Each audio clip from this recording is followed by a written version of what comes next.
visto hasta ahora las relaciones con la República Dominicana y cómo cree que durará en los próximos años? Hasta ahora muy buena, es decir, buenísima. Muchas gracias.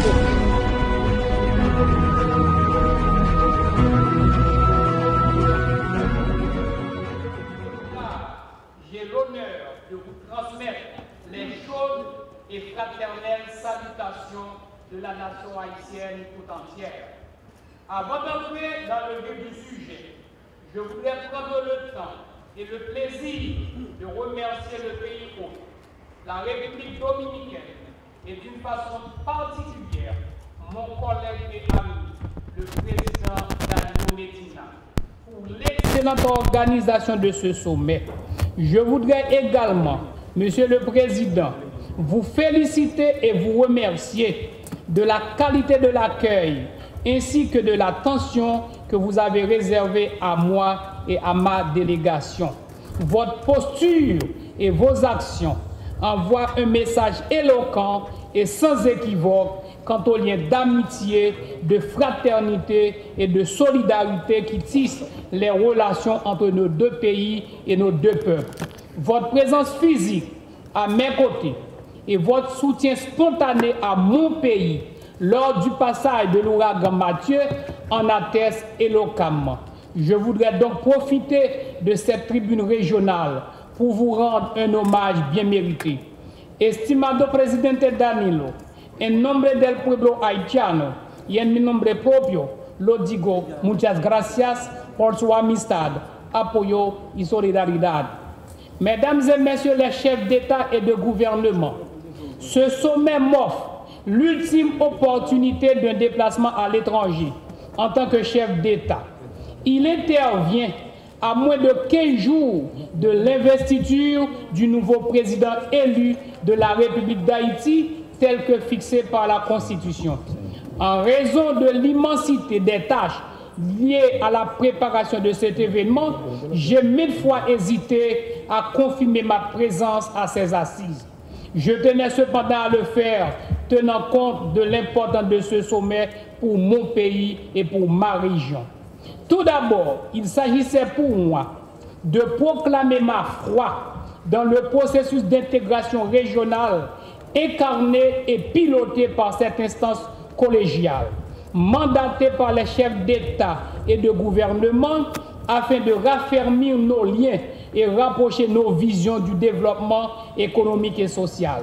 J'ajouterai également environnemental, car désormais, cette problématique doit s'inscrire dans tous nos agendas. Face aux défis communs, face aux autres blocs économiques régionaux, face à une économie de plus en plus mondialisée, il ne nous reste d'autre alternative, d'autres issues salutaires qu'une coopération renforcée et la consolidation de nos mécanismes d'intégration régionale. C'est là qu'aujourd'hui, plus que jamais, représente la voix de l'Amérique latine et les Caraïbes. Elle constitue en même temps une plateforme privilégiée pour négocier avec d'autres blocs régionaux des avantages réciproques et des facilités d'accès à de nouveaux marchés pour nos produits, nos biens et nos services. Il était donc pour moi nécessaire d'effectuer ce déplacement pour apporter la voix et le soutien d'Haïti dans les grandes décisions qui seront prises à ce sommet, y compris la signature de la déclaration conjointe. La deuxième raison essentielle de ma présence à ce grand événement se rapporte à l'opportunité qui m'est offerte de renseigner les pays amis et voisins de la situation qui prévaut actuellement dans mon pays. Les élections libres, honnêtes, inclusives et démocratiques qui constituaient l'essentiel du mandat qui m'avait été confié ont été tenues. Le 3 janvier dernier, le Conseil électoral a proclamé les résultats définitifs des élections du 20 novembre 2016, complétant les sièges encore vacants à la Chambre des députés et au Sénat de la République et consacrant la victoire au premier tour du 58e président de la République d'Haïti en la personne du citoyen Jovenel Moïse. Les principales institutions du pays aujourd'hui fonctionnent désormais avec à leur tête des autorités jouissant de toute la légitimité populaire. je saisis cette occasion exceptionnelle pour vous demander, chers présidents et chefs de gouvernement, d'apporter à ces nouveaux élus tout votre soutien dans la difficile tâche qui les attend pour relever les défis nombreux qui les attendent. De même au Parlement haïtien, représenté à ce sommet par le président et le vice-président de l'Assemblée nationale, l'honorable sénateur Yuri Latortue et l'honorable député Joseph Chancy et le sénateur Jackson Verjean qui m'accompagnent à ce grand événement témoignent des bonnes relations qui existent entre les deux pouvoirs d'État.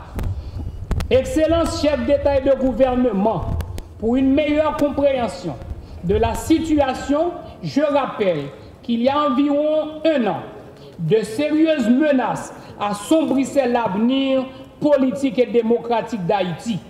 Un risque de dysfonctionnement planait sur l'ensemble des institutions de l'État. Il fallait rapidement relancer le processus électoral enclenché au cours de l'année 2015 et reporter sine die. C'est cette tâche spécifique qui m'ont été confiée par mes pairs de l'Assemblée nationale en m'élisant à la présidence provisoire de la République. Parallèlement à ce chantier politique, de grands défis économiques et sociaux m'interpellaient et m'imposaient. Une quête permanente et courageuse du bien-être de mes concitoyens. Permettez que brièvement, je partage avec vous quelques défis qu'on a dû relever, après quoi j'évoquerai les perspectives d'avenir pour le pays en cette nouvelle année 2017. En plus de ce contexte politique difficile, l'héritage sur le plan des finances publiques était désastreux et obligeait le recours à des mesures urgentes de redressement. La gestion macroéconomique pratiquée par le gouvernement et la Banque centrale a été marquée par la prudence et la recherche de la stabilité. Aujourd'hui, les principaux indicateurs témoignent que les résultats obtenus sont encourageants. Cette période provisoire s'est soldée par la quasi-absence d'endettement additionnel de l'État central durant la seconde moitié de l'exercice 2015-2016 et une notable diminution du déficit budgétaire ramené à 2,9% pourcentage du PIB contre 6,6% en 2015. Les réserves internationales nettes de change de la BRH ont remonté fortement, tendance inaccoutumée en période électorale. Encore une fois, Haïti a été frappé par une catastrophe, celle provoquée par l'ouragan Mathieu à la date du 4 octobre 2016. Cet ouragan a causé des plaies profondes et des stigmates encore béants. Les dommages et pertes sont évalués à 1,9 milliard de dollars. En plus de la destruction de l'habitat et des infrastructures routières et scolaires, le sinistre a saccagé notre environnement, notre flore et notre faune. L'ensemble des conséquences néfastes de la catastrophe n'est guère encore totalement contrôlée puisque la menace d'insécurité alimentaire guette dangereusement 1,4 million de mes compatriotes. Il convient toutefois de souligner que le passage de ce ouragan destructeur a généré un exemplaire élan de solidarité humaine. Je saisis cette occasion, encore une fois, pour remercier l'ensemble des gouvernements, institutions et pays amis qui ont accompagné le peuple haïtien dans ces moments d'épreuve et de désolation. Cependant, Mathieu est toujours présent dans ces prolongements sinistres car les populations des zones affectées sont toujours en situation de détresse économique, de désarroi écologique et de grande précarité sociale. Je suis arrivé à la tête du pays en février 2016 dans un contexte d'explosion proche du chaos et de l'anarchie. Le dialogue franc et honnête initié avec toutes les composantes sociales, politique et économique a grandement contribué à débarrasser l'horizon des zones néfastes de l'incertitude politique et du désarroi social.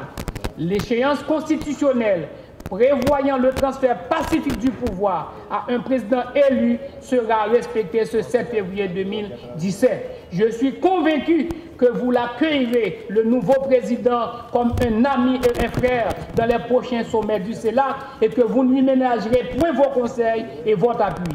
En vous invitant tous et de vive voix à participer à la cérémonie d'investiture du nouveau président de la République d'Haïti, M. Jovenel Moïse, ce 7 février 2017, je réaffirme que je laisse un pays politiquement apaisé et institutionnellement renforcé. Mesdames et messieurs les chefs d'État et de gouvernement, si je me suis autorisé un si long développement sur la situation de mon pays dans une réunion internationale, c'est parce que cet exercice me paraissait utile pour mieux mettre en perspective le rôle et la place d'Haïti au sein de la CELAC. C'est en répondant à tous les critères et tous les paramètres d'un État démocratique qu'Haïti pourra mieux assumer son rôle dans l'organisation. C'est dans un climat politique apaisé qu'Haïti trouvera la latitude et la légitimité nécessaires pour évoquer ensemble avec les autres pays de la région les défis qui se posent et être en mesure de formuler ses propositions. Il était donc pour moi nécessaire de démontrer que la stabilité et la consolidation des institutions démocratiques en Haïti a des retombées positives, non seulement sur le plan national, mais aussi sur le plan régional. Au moment où je m'apprête à rendre mon tablier en tant que président de la République d'Haïti, il y a un statut qui m'est cher, que je ne perdrai jamais, celui de citoyen haïtien hautement concerné par l'avenir de son pays et le bien-être de ses compatriotes. C'est à ce titre et au nom de cette double préoccupation que je vous appelle, au thème de mon discours, à prendre la mesure du saut qualitatif que vient d'effectuer mon pays dans la construction de la démocratie et à bien vouloir offrir votre accompagnement aux nouvelles autorités qui vont présider à cette destinée. Bien que chaque pays soit responsable au premier chef de son développement économique et social, le gouvernement haïtien souhaite trouver en la CELAC le support nécessaire à son décollage économique au nom des idéaux d'unité et de solidarité ancrés dans la plus pure tradition latino-américaine et caribéenne léguée par les pères fondateurs de nos patries respectives. Les dispositions en faveur des pays de moindre développement consignées dans la charte de la CELAC devraient trouver leur plein accomplissement et leur concrétisation la plus pertinente dans le cas d'Haïti, qui pourrait alors s'inscrire au palmarès des succès et de l'efficacité de cette organisation régionale. Une telle performance requérait la mise en œuvre de la République de coopération spéciale avec la République d'Haïti, adoptée lors du premier sommet de la CELAC, sincèrement disposée à aider le pays à surmonter les obstacles séculaires dressés sur sa route depuis son indépendance. J'apprécie à leur juste valeur les réflexions menées sur cette question au cours de la 4e réunion du groupe de travail de coopération de la CELAC organisée par la présidence pro tempore de la République dominicaine les 12 et 13 janvier dernier à Santo Domingo. Ces réflexions ont stimulé et généré des progrès notables dans la mise en place de notre approche et coopération régionale, avec un accent particulier sur la coopération sud-sud et la coopération triangulaire.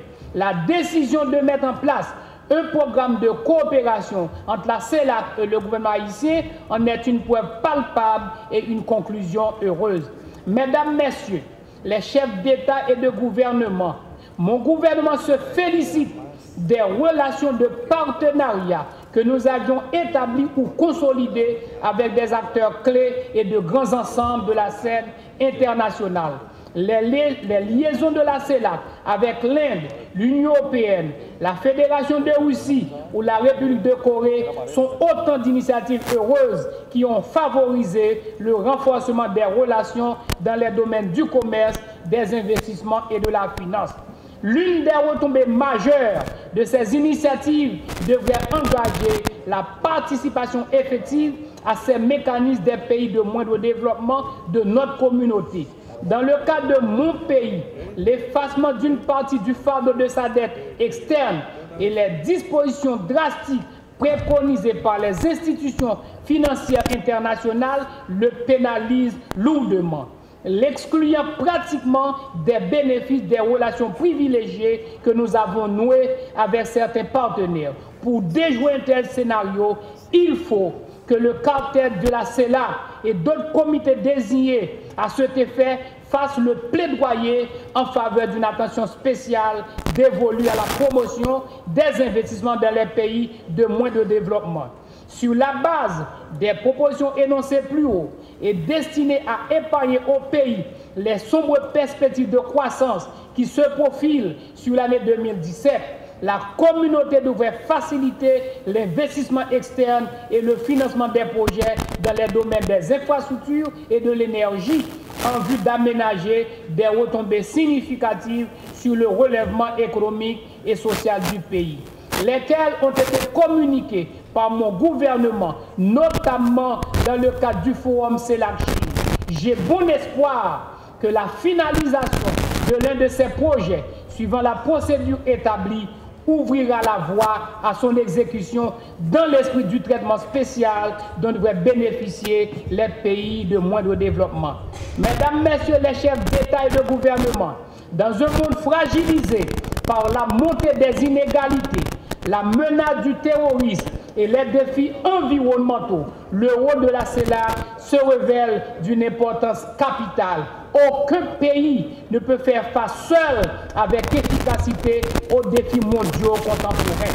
Les pays de l'Amérique latine et des Caraïbes disposent, à travers la CELAC, d'un puissant levier de mutualisation des politiques et diplomatiques pour affronter les menaces, pour faire entendre et respecter leur voix dans les processus de prise de décision régionale et internationale. C'est mon credo et mon espoir pour notre continent. Bon courage à vous tous, chers collègues. Permettez que j'adresse un merci spécial au président Maduro, au président Danilo Medina, au président Raúl Castro, qui ont accompagné le peuple haïtien dans les moments difficiles lors du passage de l'ouragan Mathieu. À vous tous, je dis un grand merci et au revoir. Le 7 février, je laisse le pouvoir. Ma mission est accomplie. Merci.